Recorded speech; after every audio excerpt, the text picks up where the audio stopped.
Alright, you guys, happy Sunday. So today we're going to jump right in and talk about Tess Holiday. So if you don't know who she is a plus size model. I am not fat shaming in this video. I do not hate fat people. That is not a thing. I love all people, despite or it doesn't matter what size. All people are just people, and size does not define you. Period. What we are going to talk about is the fact that she said she suffered from anorexia nervosa. And just in case people don't know who I'm talking about, I'm going to put her picture up on the screen for you guys.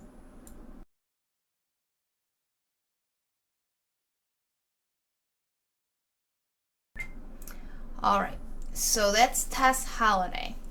The reason this just really irritates me is because by her saying that she suffered from anorexia nervosa and she's in recovery, I was like, oh, that's horrible. Maybe at some point in her life she did. So I looked into her history.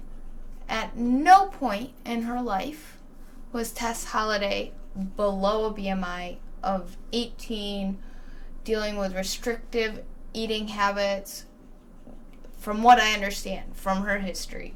I don't know her, so I don't know. But from what I understand, that never happened to her. And it makes it a joke that these disorders, exist, because they do, and they are horrible for the people who have to experience them and have those obsessive thoughts. So it really bothers me that she would make this claim, because people are trying to make things fit their narrative now, make it so they have some reason to be talked about. And it just, like I said, it almost makes it a joke. So it's like somebody who's not diabetic says, I'm diabetic, but they don't meet the criteria for the diagnosis. So that really bothers me. Like somebody with an A1C of 5 says, yeah, I'm a type 2 diabetic, but you're not. So does that make a joke out of everybody who is? That's what really grinds my gears. And I can speak to this because I used to be obese, and I am not fat shaming. I am not. It's about a diagnosis. Now, she could clinically be described as atypical anorexia. So what that is, and I have the DSM-5 definition of it, so I'll read it. So how the person meets this criteria is the individual's weight is within or above a normal range, and the person with atypical anorexia still meets other criteria for anorexia nervosa, as in fear of gaining weight or becoming fat, body image disturbance, and presenting with significant weight loss. So typically with these individuals, they have restricted in some way.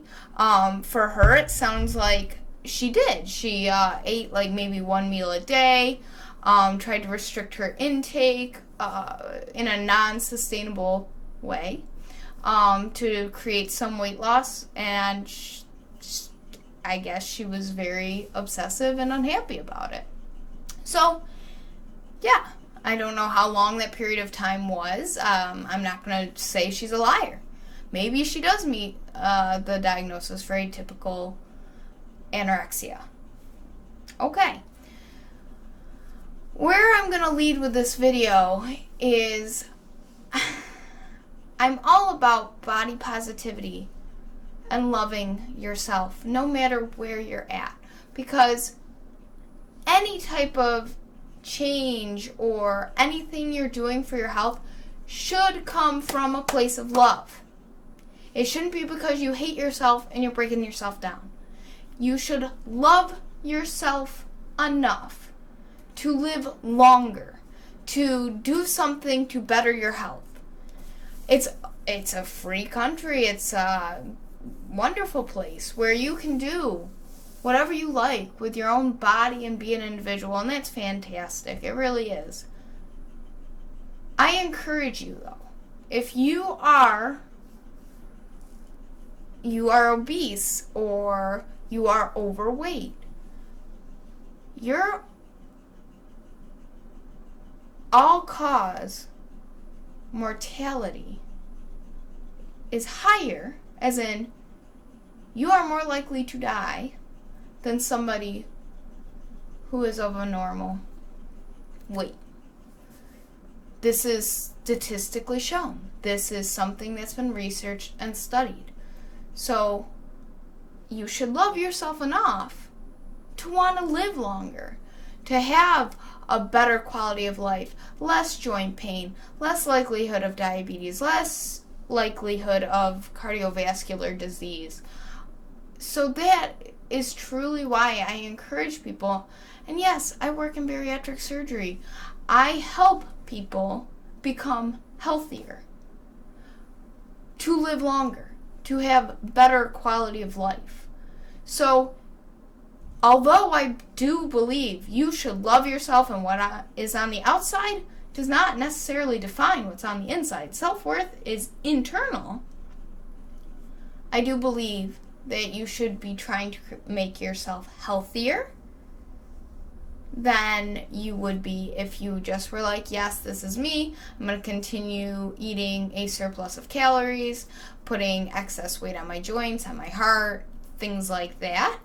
So that's just where I wanted to go with this video this week. And like I said, I am not fat shaming. I love body positivity.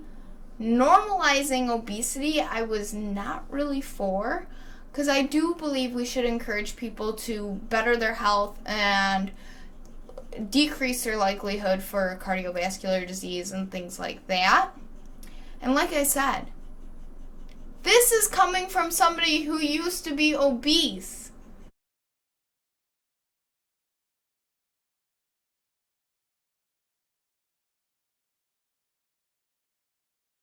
Like, I struggled with that.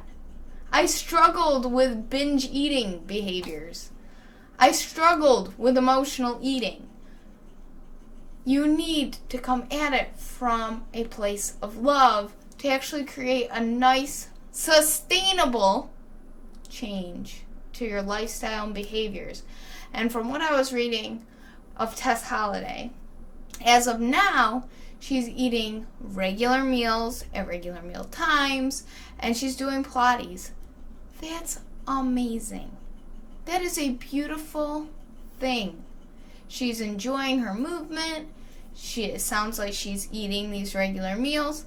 Now, if she wanted to lose some weight, to get healthier, all she would have to do is gently reduce the calories at these meal times. So let's say her maintenance calories, I don't know, I don't know her stats, nothing, were 3,000 calories, and she wanted to create a 500 calorie a day deficit to create about a 1 pound a week weight loss.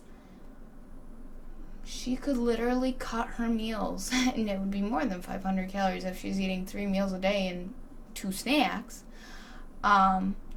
by 150 calories per meal, and then maybe 50 calories at snack time. And that would be enough to start bringing those calories down daily to create a deficit. So, simple deficit, not a huge drastic change, which it sounds like that's what she did. She stopped eating. She maybe only ate 1 meal a day. That's what it sounds like from what I was reading. I didn't really look into it that much. I just read some of her articles and what she said that she was experiencing.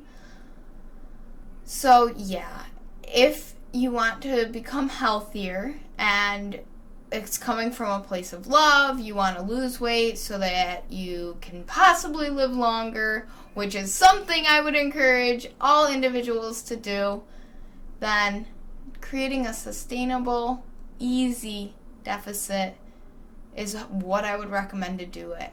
And the easiest way to do it is by changing intake. And then the exercise is like icing on the cake. Food reference. Because it makes you feel good. It'll make it even easier to get into a deficit. But to be honest, if you're going to shave off 500 calories a day, it's going to be much easier doing it through intake, dietary intake, rather than the expenditure side of things, because it's actually quite hard to burn that many calories to create a deficit. But if you do them hand in hand, well, hey, you might be a little above 1 pound of weight loss a week. And just remember, you guys, if you are trying to lose weight and create a deficit to get that trend down, you will likely not see weight loss every week. By the book, Beautiful Linear Weight Loss. You're going to have ebbs and flows, and that's fine. Everybody's journey is different. And if you go slow, you are more likely to keep it off. So take your time. Make those sustainable lifestyle changes. Make those habits life, not something that you're going to fall off of. Anyway, gonna leave it here. Tess Holiday, not anorexic from my clinical perspective. Is this my area of expertise? No, but I understand diagnosis criteria, and she would fit maybe a diagnosis for atypical anorexia, but I do not believe that these things should be made into almost a joke, that anybody can create whatever they want out of their health and pretend that they have a condition that they do not. And it's just really, really rude to those that have suffered with it or do suffer with it. So yeah, gonna leave it here. If you like this content, press like, subscribe, share, all of those good things. But yeah, let me know. Reach out to me on my Instagram. What do you want to see from me? Do you like... It seems like I'm looking at the views. People like the full days of eating. The one I did, but this seems like the most popular one. Some of the dietary advice it looks like they like. But yeah, I would love to know from you guys. So keep on letting me know. Reach me at my Instagram at Boho_nutrition, and I'll see you guys next week.